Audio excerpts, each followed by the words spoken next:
नमस्कार दोस्तों, आज है 22 नवंबर 2025 दिन शनिवार।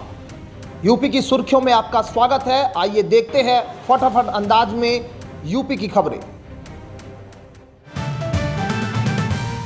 त्रिशतीय पंचायत चुनाव से जुड़ी बड़ी खबर, जहां मतदाता सूची अब 6 फरवरी 2026 को होगी जारी। पहले अंतिम प्रकाशन की तिथि 15 जनवरी तय थी, लेकिन दावे आपत्तियों के निस्तारण और जांच प्रक्रिया में देरी के कारण तारीख बढ़ा दी गई है।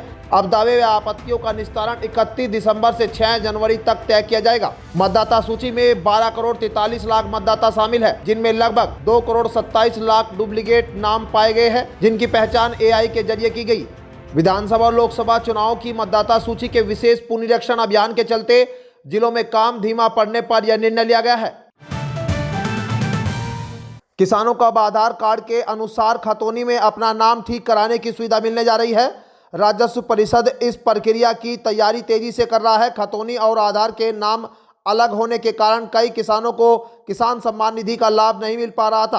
अब खतौनी को आधार से लिंक करने की व्यवस्था शुरू की जा रही है।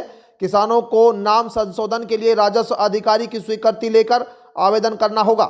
नई प्रक्रिया लागू होने के बाद किसानों की पहचान संबंधित समस्याएं दूर होगी और सरकारी योजनाओं का लाभ सरलता से मिल सकेगा। उत्तर प्रदेश के लेखपालों ने वाहन भत्ता और अन्य मांगों को लेकर 22 नवंबर से आंदोलन शुरू करने की चेतावनी दी है। लेखपाल संघ के प्रदेश अध्यक्ष भूपेंद्र सिंह ने बताया है कि निजी वाहन से सरकारी कार्य करने के बावजूद उन्हें कोई वाहन भत्ता नहीं मिलता। इसी के साथ स्टेशनरी भत्ता बढ़ाने, राजस्व निरीक्षण व नायब तहसीलदार के अतिरिक्त पद सृजन, नियमावली संशोधन, स्थानांतरण नीति और वेतनमान बढ़ोतरी जैसी 7 सूत्रीय मांगे रखी गई है। विरोध कार्यक्रम के तहत वे काली पट्टी बांधकर कार्य करेंगे। दिसंबर में ज्ञापन, धरना और 6 जनवरी को राजस्व परिषद घेराव की योजना बनाई गई। लखनऊ में सिटी मॉन्टेसनरी स्कूल में आयोजित 26वें इंटरनेशनल चीफ जस्टिस सम्मेलन के उद्घाटन में मुख्यमंत्री योगी आदित्यनाथ ने कहा कि आज दुनिया साइबर अपराध और जलवायु परिवर्तन जैसी बड़ी चुनौतियों से जूझ रही है। उन्होंने कहा कि सुरक्षित भविष्य के लिए वैश्विक स्तर पर ठोस कदम उठाने की आवश्यकता है। सम्मेलन में 52 देशों के मुख्य न्यायाधीश शामिल हुए। सीएम ने वसुधैव कुटुंबकम की भारतीय सोच को वैश्विक समाधान बताया और कहा कि न्याय व्यवस्था समता, सुरक्षा और स्वावलंबन का आधार होनी चाहिए। उन्होंने उम्मीद जताई कि सम्मेलन से विश्व एकता और शांति को नई दिशा मिलेगी। खरीफ सीजन में उर्वरक किल्लत से हुई किरकिरी के बाद यूपी सरकार अब उर्वरक बिक्री पर डिजिटल निगरानी लागू कर रही है। राज्य में L1 POS मशीनों की जियो फेंसिंग अनिवार्य कर दी गई है, जिससे कोई भी विक्रेता दुकान से बाहर उर्वरक नहीं बेच सकेगा। कई विक्रेता किसानों के घर या अन्य जगह जाकर अंगूठा लगवाकर स्टॉक दिखा देते थे, जिसकी शिकायतें बढ़ रही थी। नई व्यवस्था में POS मशीन केवल दुकान परिसर में ही काम करेगी और समय लोकेशन स्वतः दर्ज होगा। सभी जिलों को 25 नवंबर तक जियो फेंसिंग अपडेट करने के निर्देश दिए गए हैं। इससे किसानों को पारदर्शी व समय पर खाद मिलेगी।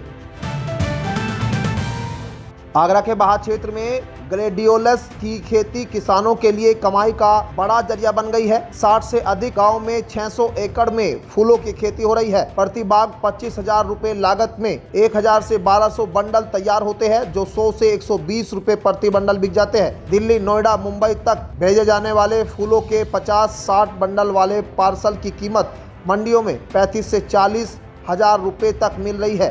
किसानों को परंपरागत खेती से 3 गुना तक अधिक मुनाफा हो रहा है। फूलों के डंठल और पत्ते चारे के रूप में काम आकर पशुपालकों की जरूरत भी पूरी कर रहे हैं।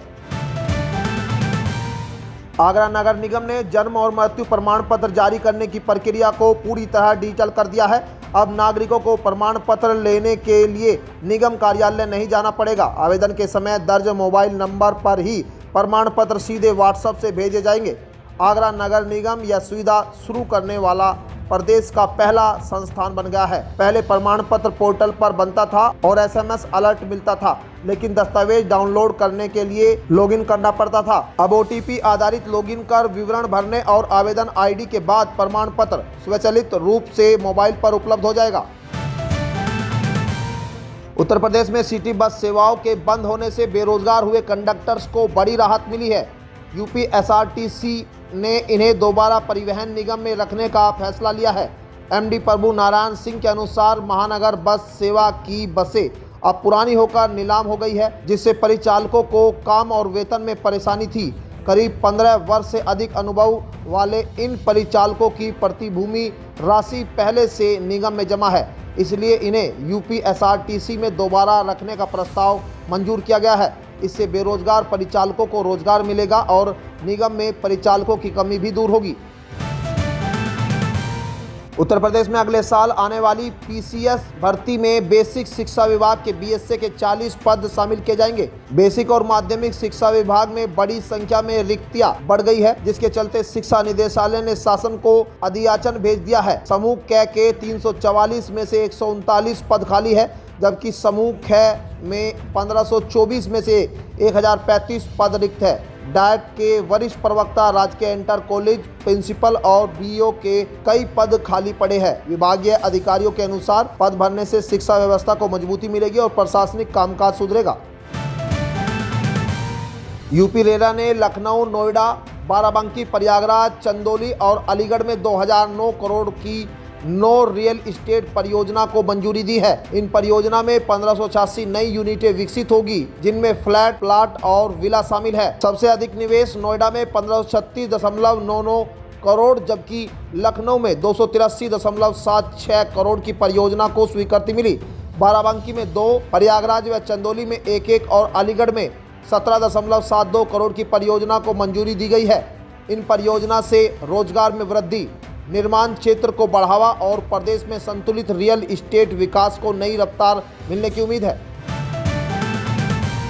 मऊ की हाई प्रोफाइल घोसी विधानसभा सीट पर सपा विधायक सुधाकर सिंह के निधन के बाद फिर उपचुनाव होना तय है। 67 वर्षीय नेता का लखनऊ के मेदांता अस्पताल में निधन हो गया था, जिसके बाद प्रदेश की राजनीति में हलचल बढ़ गई है। 2023 के उपचुनाव में सुधाकर सिंह ने भाजपा के दारा सिंह चौहान को बड़ी बढ़त से हराया था। अब उनके निधन से सीट रिक्त हो गई थी और 6 महीने के भीतर उपचुनाव अनिवार्य होगा। माना जा रहा है कि यह मुकाबला फिर से भाजपा बनाम सपा का हाई वोल्टेज संघर्ष बनेगा। चुनाव आयोग जल्द तिथि घोषित कर सकता है।